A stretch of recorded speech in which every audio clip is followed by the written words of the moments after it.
It's very interesting. In the world of wrestling, the Greco-Roman wrestler is generally the second tier athlete, the premier athlete that did better in high school or was more of a blue chipper, if you will, going into college, did better in the college ranks.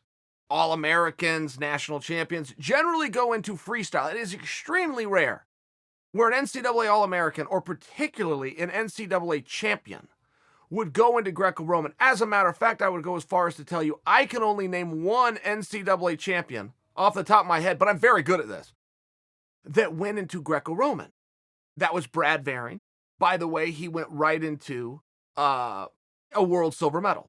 Another All-American from the NCAA that went over to Greco-Roman would be like a Rulon Gardner, who went all the way to an Olympic championship and has the biggest upset in the history of the Olympic Games, any sport, any way you want to do it. So it's just a rare thing, but it is very real. And this is coming, by the way, this is coming from a Greco-Roman wrestler. Largely, we were viewed as the second tier athlete. We'd push back. We didn't like to admit that, but I will tell you in my heart, yeah, that's exactly what it was. I went into Greco-Roman because I saw more of an opportunity and did not think that same opportunity was there for me for freestyle. Okay. However, the Greco-Roman athletes that transferred to MMA seem to have done better than the freestyle athletes.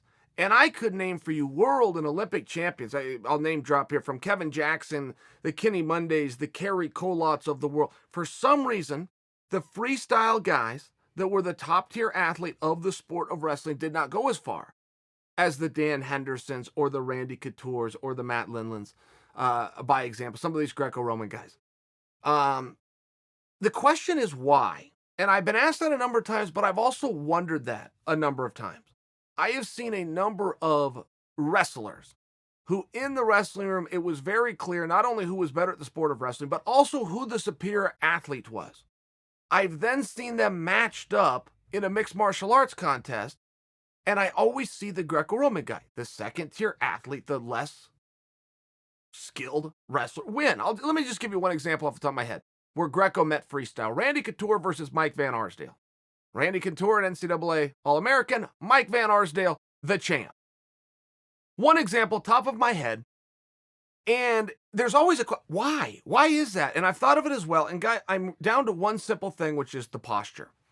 The posture of a Greco-Roman match is straight up and down. You are not bent over at the back. You do not bend your knees. You do not put your head down. You are straight up and down. When you walk into your opponent, you remain straight up and down, and then you compete from a straight up and down position. A little bit of a broad stroke that's straight up and down, but you're standing up, leading with your chest, head up at all times, hips in. That's what an MMA fight looks like. That's how an MMA fight starts, and there seems to be something, and don't forget, wrestlers have done so well in MMA, but wrestling doesn't dominate MMA. That is not true. That was true, but you got to go back decades for that to be an accurate statement. That went away. The techniques of wrestlers do not carry over directly into MMA the way that they used to. The mindset, the grind, the cutting weight, the going out and competing, long periods of time, pushing through when you're tired, being tough. Some of these things really do carry over to MMA, and it's a reason that the wrestler still has a seat at the table in a very meaningful place.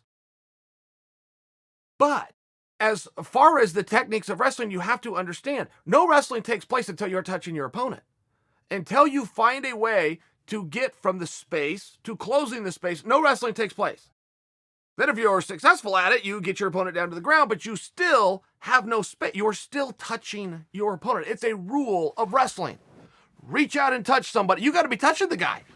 You got to be standing your ground, and you got to be coming forward. That's it. You cannot back up. I mean, there's certain things of wrestling that translate over to the cage, but I am very confident that it is the posture that has hurt many of the freestyle guys, where they're just used to being bent over. They're used to having an elbow, an inside tie, getting an underhook, defending off of a collar tie, 2-on-1, whatever it may be.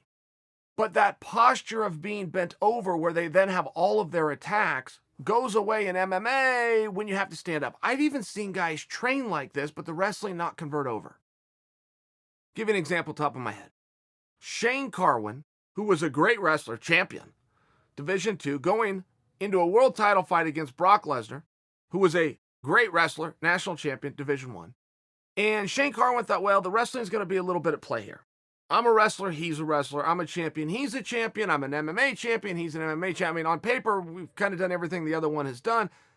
But as a wrestler, I believe I should sharpen that tool up. And Shane Carwin went and trained a lot of wrestling with very good guys. And I saw some of those workouts. It was online, some video got out. I saw the workouts different days. He was wrestling, though. He was in a room, he was on mats, he was bent over, shaking hands, pushing and pulling, trying to get to a leg, trying to finish. That's good stuff once you get to the leg.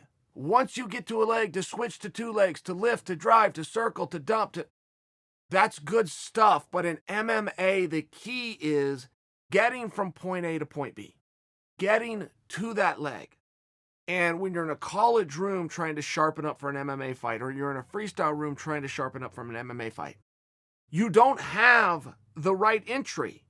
Being bent over at the waist, waiting for your opponent to shoot, and you reshoot, it's not the same timing, it's not the same entry. And this is just my opinion, but I have studied this for a meaningful period of time, trying to find out the best system. So then the groundwork is totally different. The problem there that I have experienced, if you go into a jiu-jitsu class, you're going to start your live goes, your live situations, at absolute most on your knees. But generally with one guy on top, and then you switch it around either halfway through or the next round, and the other guy gets to start on top. So you're looking for submissions, you're doing guard work, you're looking for sweep. There's a lot of things you can do, and a lot of really positive things, and a lot of things that translate, but it's the in-between. It's getting from point A to point B, closing that distance, and then getting the control that you would want, which in large strokes is the top position. So it's a very tough combination. I tried an experiment myself. I tried it in 2012. I brought in a guy named Cody Weissoff, Division I stud, just got done with college, perfect shape, great wrestler, great attitude. And I was setting schedules and I was paying him money to make sure he would come in. I mean, we're doing this whole thing. But what my experiment is, okay, Cody, let's wrestle. Let's shake hands and go, except, and anything goes. You get on the ground, you do anything you want. You want to do college wrestling, try to get back to your feet, fine.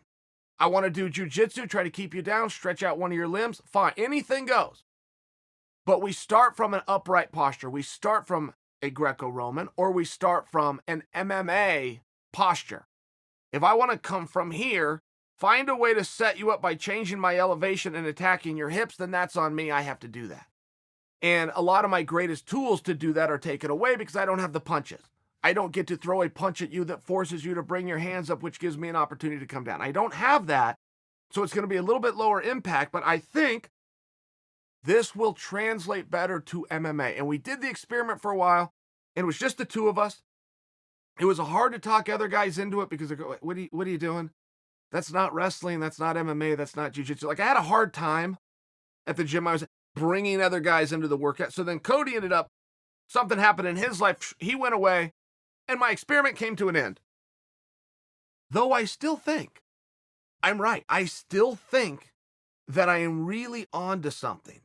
And I even took it a step further, where I would take this into MMA. And I was working out with my teammate, Austin Vanderford. Great wrestler, undefeated. This guy, I can't say enough good things about this guy as an athlete, but also as a competitor. He is a winner. He will go as hard as he has to go anytime he's got to go it to beat you. Anytime. Practice, fight. This guy's just great. Austin's great. And when Austin and I work out, we're very competitive. And he'll tell you a different version. He says this out of respect because I'm older. He'll always pay me a compliment, but he's not telling the truth. The truth is, I'm always a little bit behind him. He's a little bit hard to catch up with, and it's just one of those situations. But when we would wrestle, one thing I was able to do that would confuse him, I could see the confusion on his head. We would be wrestling. He would be in a wrestling stance, and I would come straight up and down. And in the theory of wrestling, you want to be lower than your opponent. You would never come out straight up and down. You're never going to see that in a wrestling match. The other side of the coin is when I would do that, it also took all of his setups away. He was expecting me to bend down, collar tie, elbow tie, inside tie, start to play some of that game. When I'm straight up and down, he now has no tie-up. He now has no control. I have no tie-up. I have no control. It limits my options, but it limits his right back. And it created a confusion. And I only offer Austin as an example because that's the one guy that I tried this experiment on. But I think that I'm right. And then he came up to me and said, "Why are you standing straight up and down? You're breaking all the rules of, why are you doing that?" I said, "Well, I don't have a formed theory. I'm just working on my own theory here. And I think that it confuses you. I think that it limits your ability to do a setup. And in a wrestler's mind, he must have the setup before he goes into the attack. What do you think?" And he said, "I think you're right."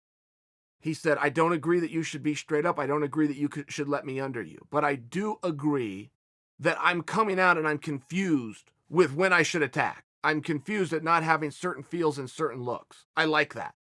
Then I saw him start doing it.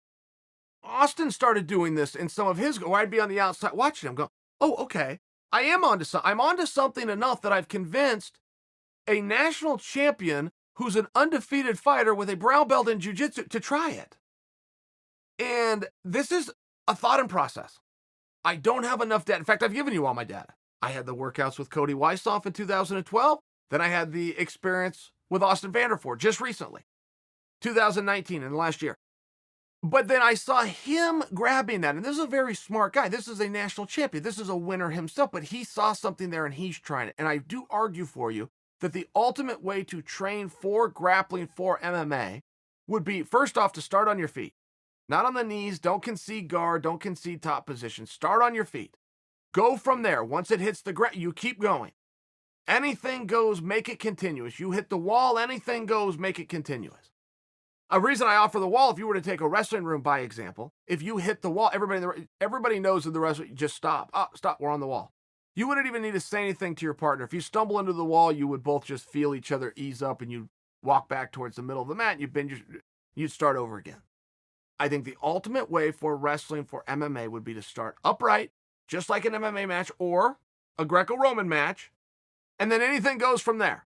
Push and pull and grab and take down. If you want to go submission, if you want to go to your knees and turtle, if you want to try to pop up, Granby switch, any move that you know.